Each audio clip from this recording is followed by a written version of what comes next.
guys, welcome back to another bookish video. Today I'm doing my October wrap-up and my November TBR. And again, I'm so sorry about all the junk in the background. We've been getting ready for a yard sale, but the yard sale is this Saturday when this posts. So by the time I film the next video, all this crap will be gone and it'll finally be back to normal. So yay! Anyway, so let's just jump into the video. So the first book I read in October was Death Overdue by Alison Brooke. And this was just a cute little cozy murder mystery. And it was absolutely adorable because the main character was a librarian and she was being helped solve the murder with the ghost of a dead librarian, which was just so unique and really cute. I mean, what's not to love about that? So if you're in the mood for a cozy murder mystery, maybe with some bookish vibes, this is it. This is it. It was really good. I rated it 5 stars. The next book was a 4-star read, and it was Don't Want You Like a Best Friend by Emma R. Albin. And this book, it's got historical fiction. It's got romance. It's got LGBTQ rep. It's got a little bit of spice. This book was literally perfect. In an upcoming video, here's a little spoiler. I'm actually going to compare that book to a certain Taylor Swift song. So you'll have to catch that video to find out which one. But this was an absolutely cute book. The next read was a 5-star, and this was from my October TBR, Pumpkinheads by Rainbow Rowell. I love this book. It absolutely held up from last year.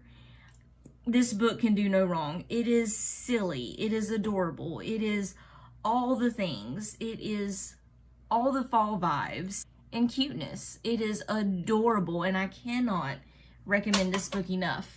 Go check it out. The next read was sadly a 2-star. This was also on my October TBR list, but it was Such Sharp Teeth by Rachel Harrison. Now, it wasn't as bad as some of the ones that I had to slog through in September, but I definitely did not enjoy this as much as I was hoping, and it definitely was a slog. It was not my cup of tea, and I knew that werewolves weren't necessarily something that I loved, but this book, I just didn't vibe with it. It just wasn't for me. It has some sisterly bonds, which really was the best part of the book to me. Some spice, is kind of spicy in scenes, but overall, it was just a 2-star. It just didn't do it for me. The horror, particularly, just wasn't there. The next read was the last from my October TBR, and that was a 4-star, and it was Killing November by Adriana Mather, or Mather. I don't know. I hope I'm saying that right. But this book is set in a boarding school for basically assassins and spies. And because they come from long lineages of assassins and spies and king's counselors and such, they're very powerful and they move in the shadows. For a YA book, it didn't really have a lot of romance, which was great. They focused on the action and the adventure and the thriller, which I really enjoyed. Again, the fact that it was a YA book with not a lot of romance and teen angst and heartbreak and stuff, that was refreshing. It was maybe not purely adventure, but it was like 95% adventure and plot. It was a fabulous read. The next read was a 3-star, and it was A Curious Beginning by Deanna Rayburn. And this book, I've seen a lot of hype, and I mean, it was a 3-star. It was okay. It wasn't awful. I don't know what I expected from this book, but it didn't give it to me. It had historical fiction, it had some romance, it had a surprising amount of spice for what it was. Some murder mystery. It had a little bit of everything, but it just, I kind of felt like it had too much going on. It didn't focus on any one thing to me. It just went round and round and round. It wasn't romance, but it wasn't historical fiction, but it wasn't thriller. It was good, don't get me wrong. It was just, it's not one I would necessarily hype, if that makes sense. The next one is a 4-star read, and it is Living Dead Girl by Elizabeth Scott. And this book has so many triggers. SA, child abduction, child abuse. It had like all the triggers surrounding children. It's there. This book was so emotional. It's about a girl who at 7 years old finds herself kidnapped, and we don't really see that part. We see it in flashbacks only, but we're with her now as she's 15, and she's having to help her kidnapper kidnap another little girl because she's getting too old for her kidnapper and not able to wear the little girl clothes that he likes her to wear. And so she knows that he's about to kill her and get rid of her because she's no longer the innocent little girl that he is fascinated by. The end of this book, all that I'll say is you hope and you hope and you hope, and then nope. It is so sad. It is extremely triggering, so go into it knowing that. But if you can handle that, it is a really good read. Think of like Room, but more pain, more emotion, more sadness, just more emotional. The next read ended up being a 4-star as well, and that was The Very Secret Society of Irregular Witches by Sangu Mandana, and I hope I'm saying that right. I'm so sorry if I'm not good with names. But this book is getting hyped, and this one I can get behind the hype. It is really cute. It's cozy. It's about a witch who has been told her whole life that she has to hide who she is, and so she has never been able to form close friendships and bonds, and she kind of feels like she's just drifting through the world. And she gets invited to work for these 3 young witches who need to be trained in witchcraft. So she goes to their house and moves in with them and begins training them, and the entire house is full of just the most amazing cast of characters.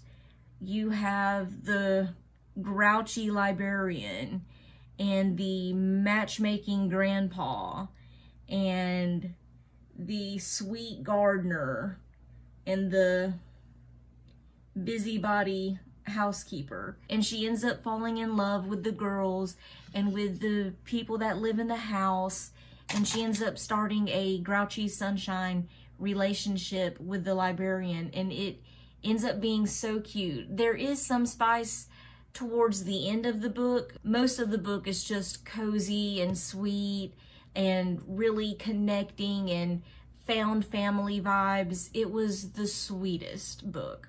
The next book was a 5-star, and it was the last book in the Hunger Games trilogy, Mockingjay. I have never completed the series. I've read Hunger Games 2 or 3 times, and this year I decided that I was going to finally read the series all the way through. And I've slowly been reading the books as I felt like it, because sometimes you want adventure and sometimes you just want coziness. So as I get in the mood for adventure, I'll pull out a Hunger Games. So this month I was able to finish the Hunger Games trilogy and read Mockingjay. And this book, oh my gosh, I don't want to spoil anything, but the ending I was so mad about, if you know, you know, in terms of Prim. Overall, the book itself was really good. Suzanne Collins did a fabulous job with the series. The only complaint that I had was she ends up with who I wanted her to end up with. Again, no spoilers. However, the love triangle between the three, it ends rather abruptly after the war. One of them, after all this time, just decides, okay, well, I guess she's not going to go for me. I guess she deserves to be with you instead. Bye. And just leaves on and gets on with his life after all these years of pining for her. Again, I was happy it happened, but it seemed rather abrupt to me how the love triangle finally ended.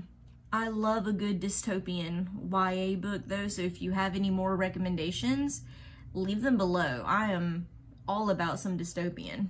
Hell, we live in a dystopia. The last book that I read, and I'll be honest, I'm not quite done with it yet. I'm almost done. So I'm going to go ahead and put it because today is October 31st. It's Halloween, and I will finish the book today. I'm off today. I have all day to read.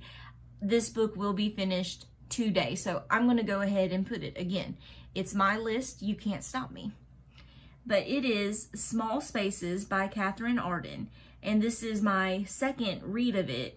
So for now, I'm just going with the rating that I gave it last time, which was a 4-star. I felt it was highly appropriate for the spooky fall season.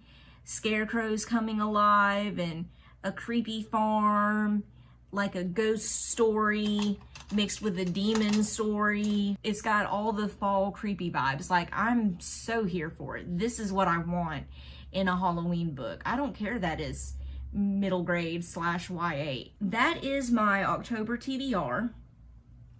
And for the breakdown, I had 3 5-stars, 5 4-stars, 1 3-star, 1 2-star, 0 1-stars, and 0 unrateds. And if you want to know what the unrated means, you'll have to check out my reading journal video about how I do my stars and such. But I had a total of 3,150 pages. How that compares to last month, I had the same amount of books as last month, but almost 500 pages more. That's why I do both the book count and the page count. Moving on to my November TBR, I unfortunately do not have any holds in Libby that are going to be available this month.